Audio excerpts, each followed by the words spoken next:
Bon, petite vidéo qui je pense vous sera utile et qui vous permettra de mieux comprendre mon point de vue sur le fonctionnement du corps humain. Aussi bien pour mes précédentes vidéos que pour celles à venir. Je vais donc vous expliquer ma théorie sur notre enveloppe corporelle. Mais je vous préviens tout de suite, je n'ai pas de source à vous donner concernant ce qui va suivre. Je ne fais que vous exposer ma vision des choses qui est le résultat de ma réflexion et de mon expérience sur le sujet. Rien de plus. Oula, je sens déjà que les contestataires vont pouvoir s'en donner à cœur, je vois dans les commentaires. Bah tant mieux, au moins comme ça fera avancer le schmilblick. Ah bon? T'aimes à ce point-là qu'on vient de te contredire? Ouais bien sûr, je trouve ça super enrichissant à partir du moment où c'est argumenté et sans insulte. Par contre, si vous vous contentez de me mettre des commentaires du style Wow, tu dis rien que de la merde, hein. sans rien d'autre derrière, alors je ne gaspillerai pas mon temps à vous lire.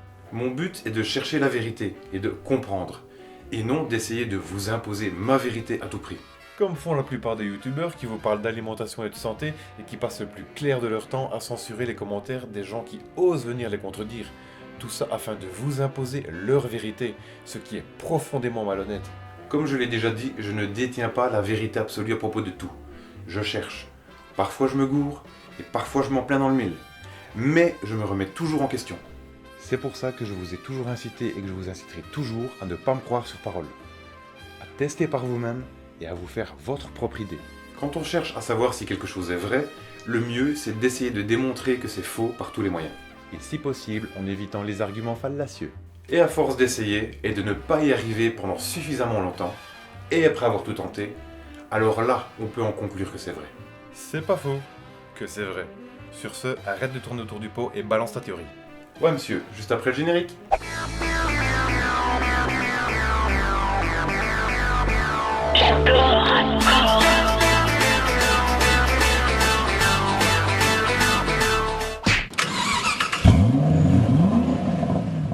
Le corps humain, qu'est-ce que c'est? C'est le véhicule qui nous permet de nous déplacer dans ce monde en 4 dimensions et qui nous permet d'interagir avec tout ce qui s'y trouve.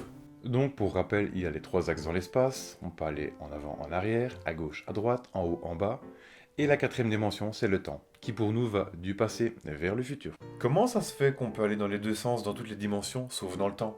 Ça, j'en sais foutre rien. Peut-être que quelque part dans l'univers, il existe des êtres ou des phénomènes qui vont dans l'autre sens, voire même dans les deux sens, qui sait? Ah ouais, c'est chelou comme concept. Non, mais en fait, le temps, c'est pas vraiment une dimension. Enfin, c'est plus compliqué que ça, quoi. Peut-être qu'un jour, on fera une vidéo sur le sujet. Mais revenons-en à nos moutons. Putain, quoi, il faut que j'arrête de partir en sucette comme ça dans tous les sens. Donc, puisque le corps est un véhicule, on peut considérer que c'est une machine. Et une machine extrêmement bien foutue, incroyablement bien conçue, et qui est pour moi d'une perfection absolue. D'ailleurs, tout ce que l'homme a pu concevoir et construire jusqu'ici ne lui arrive pas à la cheville. C'est clairement de la merde à côté. Ouais, mais bon, s'il était aussi parfait que ça, les maladies et les handicaps n'existeraient pas, les dysfonctionnements non plus. Bref, il n'est pas si parfait que ça, vu qu'il y a plein de gens qui se retrouvent avec un véhicule défectueux. Ah ouais. Donc au début de leur vie, ils se sont pointés chez le concessionnaire, ils se sont fait entuber sur la marchandise, c'est la faute à pas de chance. C'est comme ça que tu vois les choses? Bah, pas à ce point-là, c'est vrai que dit comme ça. Mais bon, il y a des gens qui ont une meilleure génétique que d'autres, quoi. Tu vois, moi je pense que le corps est parfait, et qu'il est censé fonctionner parfaitement pour tout le monde. Et quand il fonctionne parfaitement, il fonctionne exactement de la même manière pour tout le monde. Bref, je suis persuadé que ce n'est pas une question de génétique. C'est trop facile comme excuse. C'est-à-dire, ça veut dire quoi concrètement? Ça veut dire qu'on devrait tous se sentir bien, être en forme, de bonne humeur, avoir de l'énergie, un bon appétit, un bon sommeil, avoir une bonne vue, avoir une bonne dextérité, avoir une bonne ossature, avoir une bonne musculature, avoir un bon système immunitaire, avoir une belle peau, etc. Bref, il y a une seule manière de bien fonctionner, et elle est la même pour tout le monde.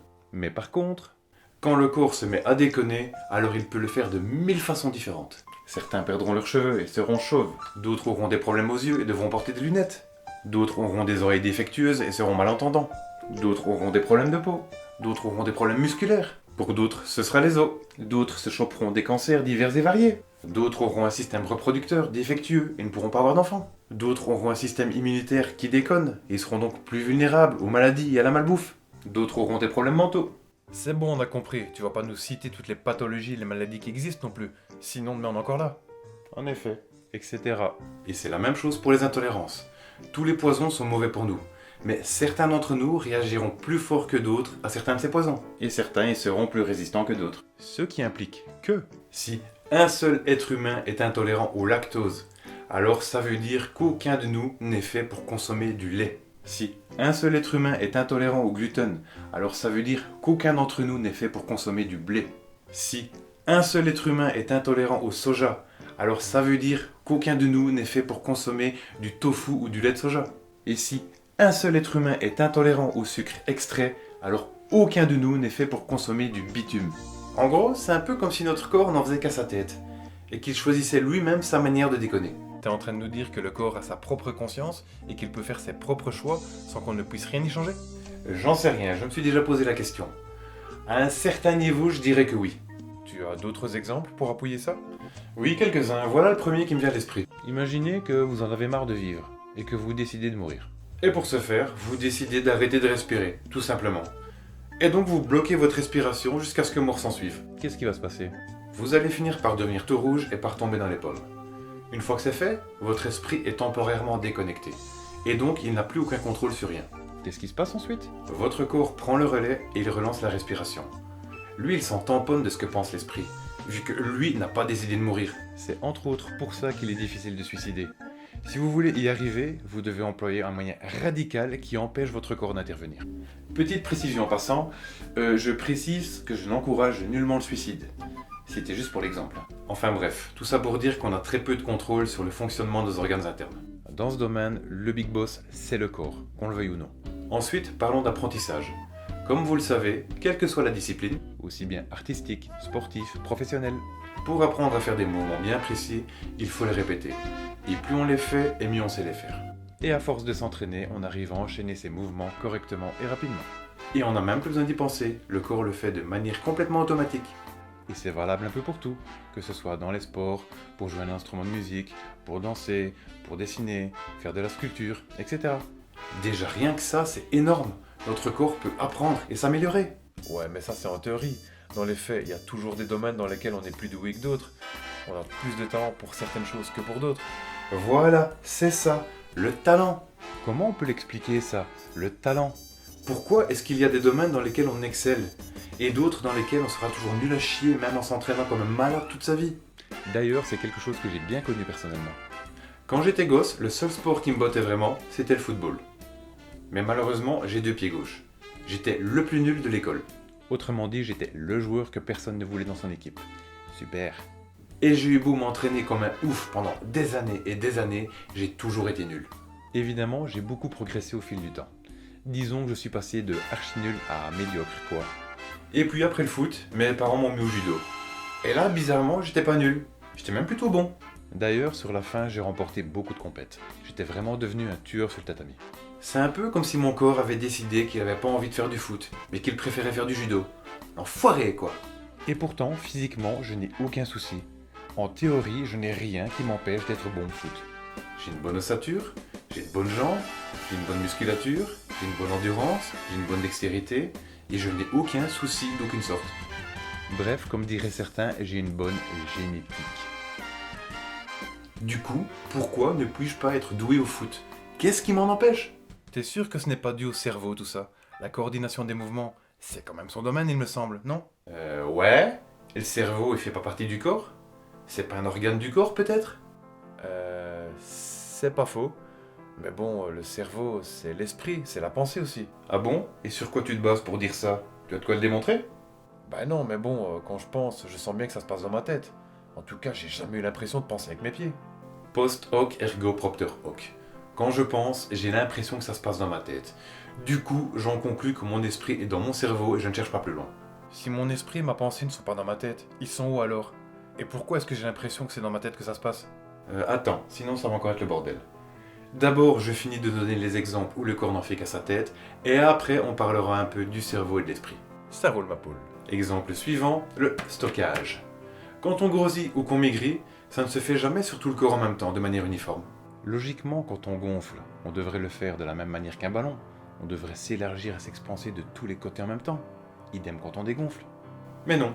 Il y a des moments où on prend du cul, il y a des moments où on prend des cuisses, il y a des moments où on prend du bite, il y a des moments où on prend du cou, etc. Et on n'a absolument aucun contrôle là-dessus. Et c'est exactement la même chose quand on perd du poids. C'est le corps qui décide où il stocke et où il élimine. on ne peut rien y changer. Je ne sais pas si vous avez remarqué, mais l'endroit où on veut perdre absolument, c'est toujours celui où on perd en dernier. Un peu comme si le corps nous disait « Un sein, tu m'as empoisonné avec de la merde. Tiens, ça c'est ma vengeance. » Exemple suivant, les Golgoth. Les boutons quoi. Ça peut apparaître n'importe où de manière complètement aléatoire. Du moins c'est ce qu'on croit. Mais en pratique, c'est toujours quand il ne le faut pas, genre quand on a un rencard par exemple, qu'on se chope le mastagolgoth sur le bout du nez ou en plein milieu du front. Un peu comme si notre corps nous disait « Tiens, je t'avais dit d'arrêter de bouffer des saloperies. Tu vas finir par m'écouter, oui ou merde ?»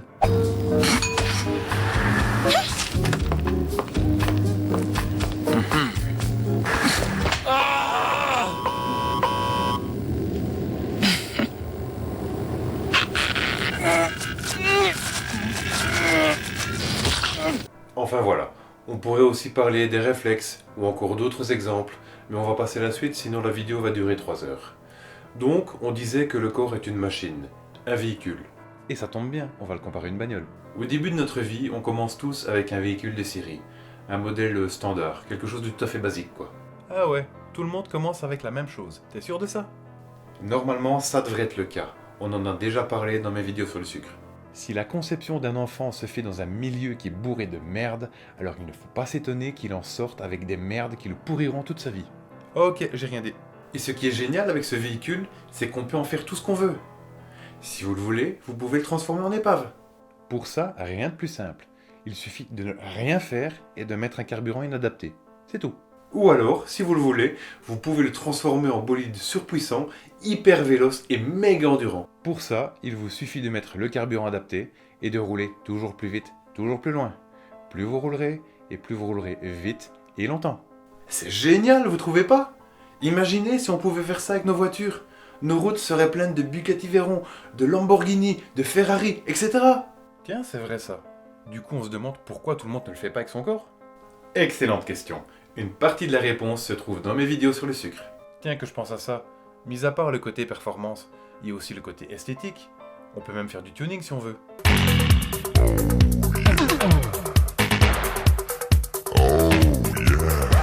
Oui, tout à fait.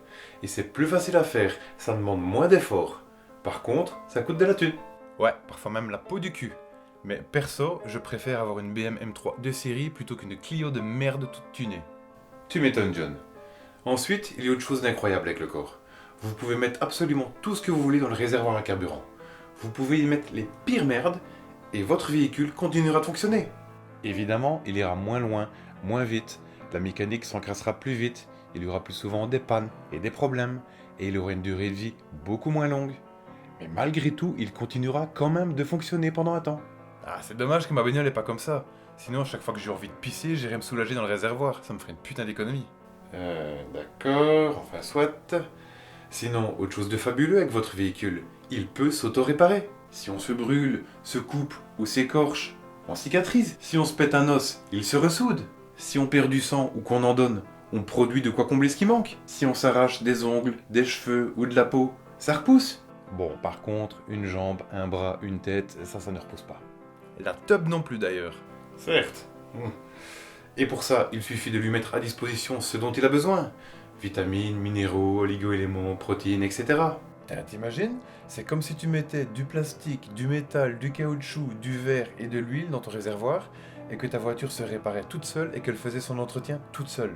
Plus jamais besoin d'aller au garage. Le pied quoi. Et plus jamais besoin de changer les pneus non plus, vu que la gomme qu'on use sur la route repousserait comme le fond nos ongles.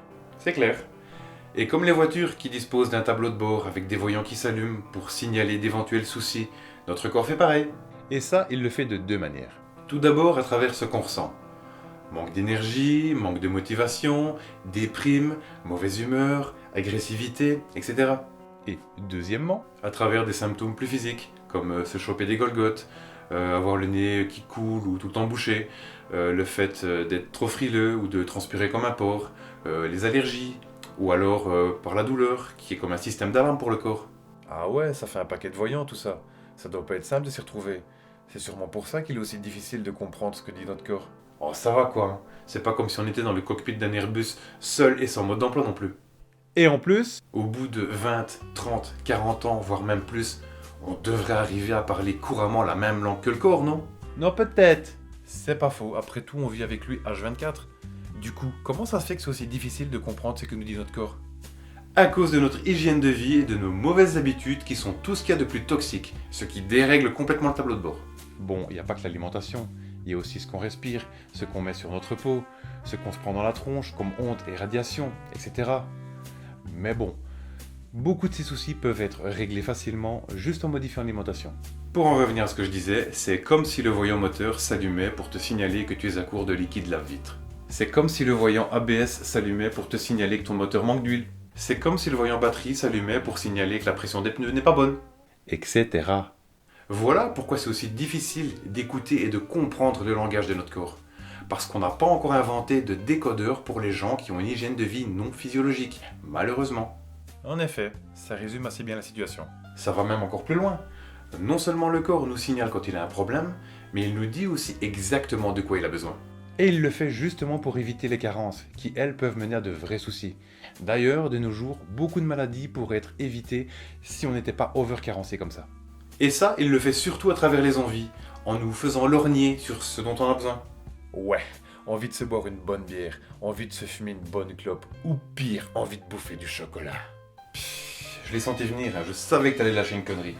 Ne pas confondre envie et addiction. Surtout que les addictions sont toujours beaucoup plus fortes que les envies. Et c'est ça qui fout la merde d'ailleurs. Je sais, je disais ça pour déconner. Bref, il suffit de supprimer toutes ces addictions pour que ça se remette à fonctionner correctement. Voilà, c'est ça. Mais revenons-en au carburant. Là, j'ai envie de faire une petite parenthèse à propos du réservoir. Tu veux dire l'estomac? Oui, mais pas seulement.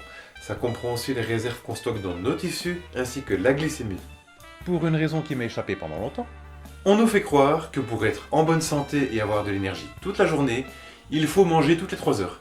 À peine on se lève, il faut déjeuner. À 10 heures, on fait une petite pause, soit à l'école, soit au boulot. Et on s'envoie une petite collation. Vers midi, 1h, il y a le temps de midi et on va dîner. Au milieu de l'après-midi, petite pause et petite collation pour le goûter. Le soir, il y a le souper. Et le reste de la soirée, grignotage devant la télé. C'est un peu comme s'il fallait faire le plein de la bagnole tous les 50 km. C'est bizarre et plutôt contraignant pour une machine aussi parfaite. Bon, d'accord, de l'oxygène, on en a besoin constamment. C'est pour ça qu'on peut pas s'arrêter de respirer. Mais beaucoup de gens confondent le système respiratoire avec le système digestif, au point de bouffer autant qu'ils respirent.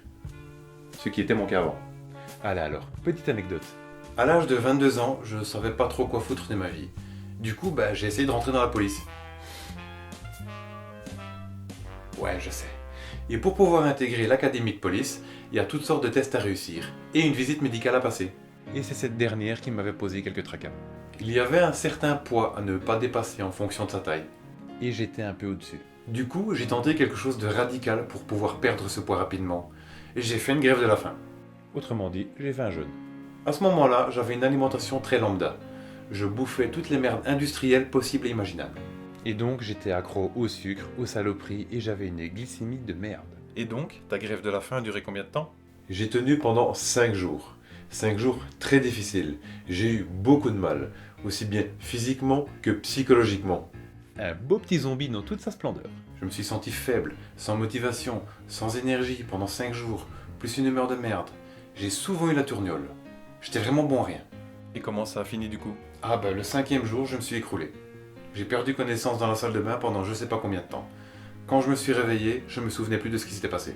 Évidemment, suite à ça, j'ai mis un terme à l'expérience et j'ai remangé. Je ne voulais pas prendre le risque que ça m'arrive en pleine rue ou dans un lieu public. Ah ouais, c'est plutôt hard pour une première expérience de jeûne. Du coup, t'as refait le test après avoir changé d'alimentation? Bien sûr, et même plusieurs fois, c'est là que j'allais en venir. Ok, et ça a donné quoi? Pendant les 5 premiers jours, tout se passe nickel. Je me sens bien, j'ai la patate. Et le 5e jour, je suis toujours capable d'aller à la gym et à la muscu sans problème. Aucune baisse d'énergie ou de motivation. Putain, c'est étonnant. Et tu ressens pas la faim? Ah si, surtout que je suis un vrai goinfre de nature. Mais ça va, c'est facilement gérable. Pas comme quand je me suis sevré du sucre. Là, je devenais fou, je tournais en rond. Et tu peux tenir combien de temps sans manger? T'as déjà essayé d'aller au-delà de 5 jours? Oui, et c'est à partir du 7e jour que ça devient chaud. Là, ça devient vraiment hard, c'est ma limite. C'est déjà pas mal, hein? N'est-ce pas? Comme quoi, c'est vraiment aberrant de devoir bouffer toutes les 3-4 heures. Malgré tout, j'ai quand même 2 précisions à apporter. Premièrement, pour arriver à tenir 7 jours sans bouffer, il faut avoir un minimum de réserve. Il y a 2 ans d'ici, quand j'étais descendu à 70 kg, j'étais devenu un squelette ambulant, j'en aurais jamais été capable. Deuxièmement, Je ne suis pas en train de vous dire qu'il faut manger une seule fois par semaine. En ce qui me concerne, je mange tous les jours. Et des jeûnes, j'en fais genre une fois tous les 2 mois peut-être. Et encore, il n'y a qu'une seule fois où j'ai été jusqu'à 7 jours sans manger. Je l'ai fait pour tester mes limites, pour savoir jusqu'où je pouvais aller. Sinon, jeûner pendant 3 jours, c'est largement suffisant. Sinon, je mange tous les jours, mais seulement au soir. Je mange le soir, je digère la nuit, comme ça j'ai l'énergie disponible pour la journée du lendemain. Et comme mon alimentation est plutôt clean, je n'ai aucun souci pour dormir malgré la digestion. Mais je ne mange pas la journée, parce que si je le fais, une partie de mon énergie va aller dans la digestion et je n'aurai plus cette énergie à disposition, ce qui est dommage. Et du coup, tu n'as jamais faim pendant la journée? Non, jamais, il n'y a que le soir où je commence à avoir la dalle. Enfin soit, fin de parenthèse et retour à l'histoire. Maintenant, on va aborder un point un peu plus hard. Il s'agit d'une question à laquelle j'arrive pas à trouver de réponse. Comme vous le savez sûrement, notre corps est composé de 100 000 milliards de cellules. Et non 10 000 milliards comme je l'ai dit dans une de mes précédentes vidéos. Je m'ai gouré, mea culpa. Ouais, enfin, ce sont des estimations aussi, hein. Personne ne les a jamais comptées non plus. Certes, notre espérance de vie à l'heure actuelle est estimée à 70-80 ans en moyenne, il me semble. Mais pourtant, nos cellules, elles, ont une durée de vie moyenne de 15 ans. Bon, ça dépend du type de cellule. Certaines vivent plus longtemps que d'autres, et des cellules, il y en a 300 sortes différentes. Évidemment, quand nos cellules meurent au bout de 15 ans, elles sont remplacées par des nouvelles cellules qui prennent le relais. Sans ça, notre espérance de vie serait certainement inférieure à 15 ans. Logique. Et ça s'appelle l'apoptose, qui est le phénomène de mort naturelle programmée de nos cellules qui intervient dans le renouvellement cellulaire. Ce qui est complètement différent de la nécrose, qui est plutôt la mort définitive de la cellule. Donc, concrètement, ça veut dire qu'on se renouvelle constamment. Les cellules qui me composaient il y a plus de 15 ans d'ici, elles sont toutes mortes, et elles ont été remplacées par des nouvelles cellules. Donc, ça veut dire que le corps que j'avais il y a plus de 15 ans, il est mort, il n'existe plus. Et le corps que j'ai là, maintenant, il est tout neuf, il est tout récent. Du coup, puisqu'on est constamment remis à neuf, comment ça se fait qu'on vieillit? Ça colle pas, il y a un studio quelque part. En théorie, on n'est pas censé vieillir. On n'est pas censé avoir une espérance de vie aussi courte. Attends, t'es pas en train de nous dire qu'on est censé vivre indéfiniment non plus. Tu penses qu'on est censé être immortel? Je n'irai pas jusque-là. Mais je pense que notre corps a été conçu pour durer plus longtemps. Beaucoup plus longtemps. C'est-à-dire? Vas-y, donne un chiffre. J'en sais rien. Des siècles, voire même des milliers d'années, je dirais. D'ailleurs, il y a certains passages de la Bible et d'autres textes très anciens qui appuient ce que je raconte ici. Ok, donc tu penses qu'on vivait plus longtemps avant? C'est une possibilité, mais je n'en ai aucune certitude. En tout cas, ça me semble plausible. Et selon toi, qu'est-ce qui explique que notre longévité est devenue aussi courte? Au début, quand nous sommes apparus sur Terre, nous avions un mode de vie et une alimentation qui étaient parfaitement adaptés et complètement physiologiques. Et puis, nous nous sommes perdus en cours de route. On a compris comment faire du feu, et on a appris à construire des outils, comme des couteaux, des haches, des lances, etc. Suite à ça, on a commencé à chasser, et à consommer des animaux, et des aliments cuits. Ce qui était moins adapté et moins physiologique. Ensuite, on a découvert qu'avec de l'argile et du feu, on pouvait faire un four. Suite à ça, on a commencé à manger du pain et du gluten qui était issu de céréales. Ce qui est encore moins adapté et moins physiologique. Ensuite, on a découvert qu'on pouvait transformer certains aliments, par la macération et la fermentation entre autres. Suite à ça, on a commencé à consommer de l'alcool et des sucres extraits, principalement sous forme de sirop au début. Ce qui était encore moins adapté et moins physio. D'ailleurs, c'est à ce moment-là que l'homme a inventé les drogues. Et ça, c'était il y a des milliers d'années, hein. Comme quoi ça fait très très longtemps que l'homme s'empoisonne. Et la suite, vous la connaissez. Après ça, on a inventé des milliers de trucs, tous plus dégueulasses et plus toxiques les uns que les autres, pour en arriver à la situation catastrophique que nous connaissons aujourd'hui. Comme quoi, notre gros cerveau super intelligent ne nous a pas apporté que du bon. Disons plutôt que c'est une arme à double tranchant, et quand on ne s'en sert qu'à moitié, ça nous revient forcément en pleine gueule. Du coup, je vais suivre ton conseil en me servant pleinement du mien, en te posant une question très difficile. Des objections? Oh vas-y, fais-toi plaisir, tu sais bien qu'on n'est pas chez les frugiers pragmatiques ici, hein. T'as le droit de penser, de parler librement. Qu'en est-il des autres animaux? Eux aussi sont composés de cellules qui se renouvellent. Donc eux aussi sont censés vivre plus longtemps. Comment ça se fait que la plupart des animaux ont une vie encore plus courte que nous? Pour commencer, on va différencier les deux sortes d'animaux qui existent. Numéro 1, les animaux qui sont toujours à l'état sauvage, dans leur milieu naturel. Ceux pour qui l'homme n'est pas encore venu défoncer leur environnement et qui sont de moins en moins nombreux. Et de 2, les animaux d'élevage et de compagnie qu'on empoisonne avec une alimentation industrielle inadaptée. Et qui donc sont logés à la même enseigne que nous. Ceux-là, on les met de côté. Mis à part quelques exceptions qui peuvent vivre plusieurs siècles, la plupart des animaux ont une vie plus courte que l'homme. Et pourtant, eux, ils ont un mode de vie parfaitement adapté et une alimentation physiologique. Du coup, je ne comprends pas pourquoi ils ont une longévité aussi courte. Ça reste un mystère pour moi. Mais quand on voit que certains d'entre eux peuvent vivre plus de 5 siècles, ça montre bien que c'est possible. Biologiquement parlant, ça existe. Sans parler des plantes, dont certaines peuvent vivre des dizaines de milliers d'années. Mais ça, c'est une autre histoire. Donc, les cellules vivent 15 ans en moyenne, et nous 80 ans. Ce qui veut dire que sur une vie, elles sont programmées pour se renouveler au moins 6 fois. Pour celles qui durent le plus longtemps. Parce qu'évidemment, quand on meurt à 80 ans, on n'a plus l'apparence qu'on avait à l'âge de 15 ou 30 ans. On vieillit et on se flétrit au même rythme que nos cellules meurent les unes après les autres par nécrose. Ah ok, donc c'est comme ça qu'on vieillit. C'est ce qui explique que le corps se détériore peu à peu au fil des années. Voilà. C'est pour ça que certaines personnes vieillissent mieux que d'autres. Leurs cellules ont un taux d'apoptose qui est supérieur aux personnes qui vieillissent plus mal, qui elles ont un taux de nécrose plus élevé. Et qu'est-ce qui explique ça selon toi? Premièrement, l'hygiène de vie. Les gens qui prennent soin de leur corps prennent soin de leurs petites cellules. Deuxièmement, Une meilleure génétique peut-être? non. Je pense que c'est plutôt une question de programmation. Elles sont programmées pour se renouveler un certain nombre de fois. Et ça varie sensiblement d'une personne à l'autre. Donc si on les programmait pour qu'elles se renouvellent à l'infini, on serait immortel alors? Félicitations, tu as découvert le secret de la vie éternelle. Ouais, c'est ça, paye-toi ma tronche. Bon, allez, je vous balance une petite histoire sur le sujet et après on arrête là pour aujourd'hui. Là, vous devez en avoir marre de voir ma tronche. Il était une fois l'être humain sur la planète Terre. Il vivait super longtemps et ne vieillissait presque pas. Parce que ces cellules étaient programmées pour se renouveler beaucoup de fois. Puis un jour, il a commencé à foutre la merde un peu partout. On sait pas trop pourquoi. Et en voyant ça, l'être, l'individu, le truc, la force supérieure, Je sais pas trop comment l'appeler au fait. Dieu? si tu veux, ou les extraterrestres, ou l'univers, peu importe. Enfin bref, le machin qui programme les cellules quoi. En nous observant, il s'est dit vu le bronx qu'ils me foutent et vu la vitesse à laquelle ils se reproduisent, il vaut mieux que je diminue leur longévité à ceux-là. Tiens, c'est vrai ça. Je me demande combien on serait maintenant sur Terre si on était tous immortels. Sûrement des centaines de milliards, voire même plus. Ouf. La seule chose que je peux dire avec certitude, c'est qu'il n'y aurait plus de planète depuis bien longtemps. Déjà que là, on s'en sort plus alors qu'on n'est que 7 milliards. Tu m'étonnes. Donc pour toi, Dieu a reprogrammé nos cellules pour qu'elles ne fassent que 7 ou 8 cycles grand max, pas plus. Déjà, à aucun moment j'ai parlé de Dieu. Ensuite, j'ai dit que j'en savais rien. C'est juste une hypothèse. Tout ça reste encore un mystère. J'essaye juste de comprendre et de trouver des réponses. Et ça, c'est une possibilité. Même si ça semble farfelu.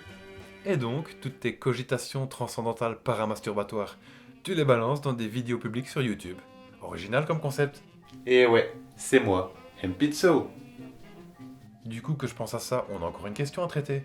Tu devais expliquer pourquoi la pensée et l'esprit ne sont pas dans le cerveau. En effet, sauf que ce serait trop long et que là on n'a plus le temps.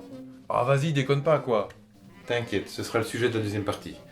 D'ailleurs, je sens que ça va être encore bien hard comme vidéo. Ce sera la prochaine vidéo? J'en sais rien, j'en ferai peut-être une autre plus courte entre les deux, on verra bien. T'as intérêt à te bouger le cul en tout cas. On en a marre de rester pendant des mois sans vidéo. Ce sera donc le mois de la fin. Allez alors, salut et à la prochaine!